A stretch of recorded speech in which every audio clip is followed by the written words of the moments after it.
Alright guys, it's Hexy. Let's do this. Hey, I done made it to the lunch hour in this game. Whoops. That's pretty stinking impressive. Alright, we're going to try to do this with the 4K Brio here. And I got the autofocus turned off, and when I drop down it seems to be a really good picture. So, well, we'll find out. See, it doesn't blur when I do that. So, had to make some lighting changes for this though.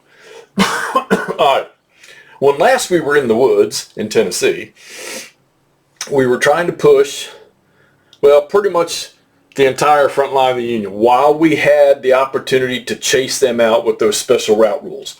Well, that went away after the 10 a.m. turn.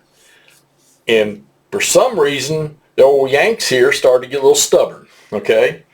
They've got 4 brigades for the last, well, see, 3 brigades for the last 2 turns have set in recovery. You might be able to see right in here, okay? There's been a little recovery here. Not much, but a little bit. Better than nothing. It brought one of them out of BCI, or BCE, whatever you want to call it. Sherman, you can't see, but up here, he's recovered well up in here. He's recovered 3 regiments, so he's out of BCE. And his other one is recovering right here, but I think he's still BCE. Let me see. No, he's recovered. Okay. Well, maybe both of these guys recovered. Of course, you know, BCE is either all units routed or disrupted or whatever, or all units disrupted, or more than 50% is routed off the map. So most of these have been cured of that. But when I say they got stubborn,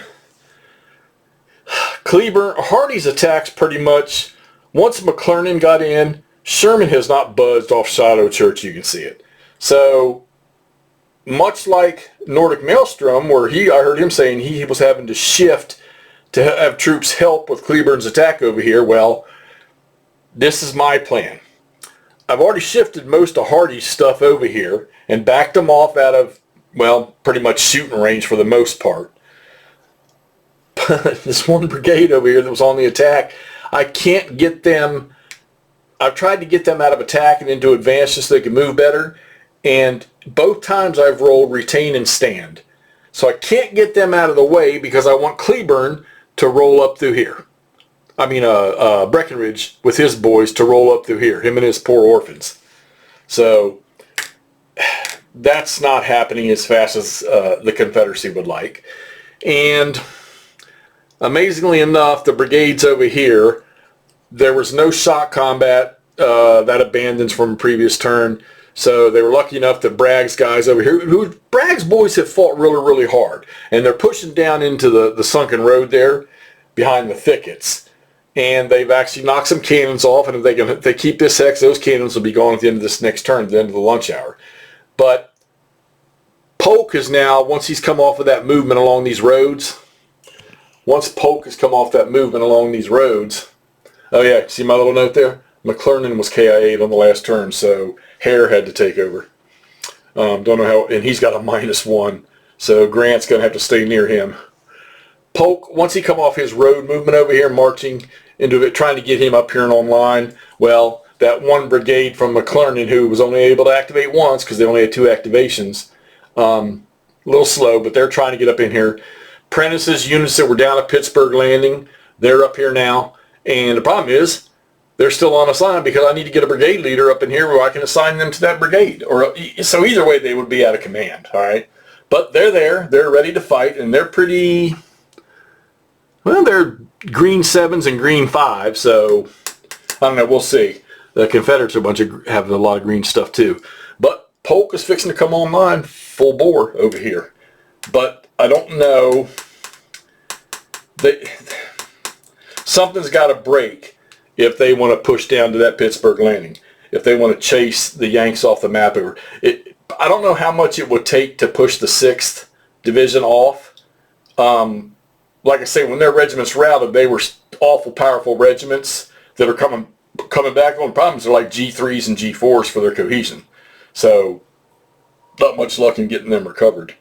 Although you get a couple lucky die rolls that did. I think I rolled a 0 on 2 of them. So Hurlbut, his little angle is set up in here. and he's got some pretty potent units in there too. And we're going to see how well he holds. Because I want to, even with Bragg and Fatigue 1, I kind of want to make 1 or 2 more good pushes as Polk sets himself up. Because the divisions over here, this division over here from Bragg, I don't have my glasses on, sorry. Only his front one's fatigued. The rest of these guys, they're not punished yet. So if they can get up in there and help with that fight, and Polk can get online, this could be interesting over here. I don't know how much over here with Hardee going against Sherman. I don't know how much that's going to be. But one thing about playing GBACW, you can see for yourself the stacks and the stacks and the stacks. So you got to get these things out, all right? And I'll tell you, I've got the nice gamer yellow ones, and I've got the beveled ones that we had special word that that gentleman on Facebook is selling, which are great. But the yellow ones and those are a little bit thick to get in here and miss these stacks. So these Walmart ones that are real thin, they're a lot easier to work with, and these are easier to bend, so you can get them into a better position for yourself. But that's what I use when I play these games like this, because it's fixing to be a nightmare in here if I can get Breckenridge up. Now, mind you, the Confederates only have sporadic reinforcements. They don't have many major formations. There are no more major formations left. In the Union, now I'm not using the Lew Wall. He never. I don't think he ever got there till after the fact. But the Union still has 4 divisions coming in from the Army of the Ohio somewhere, eventually across Pittsburgh Landing sometime. But the Confederates really, I need to rest some of these brigades just to clear some fatigue off them. But I kind of don't want to. I want to push. But they're going to need that fatigue, I think, later in the day.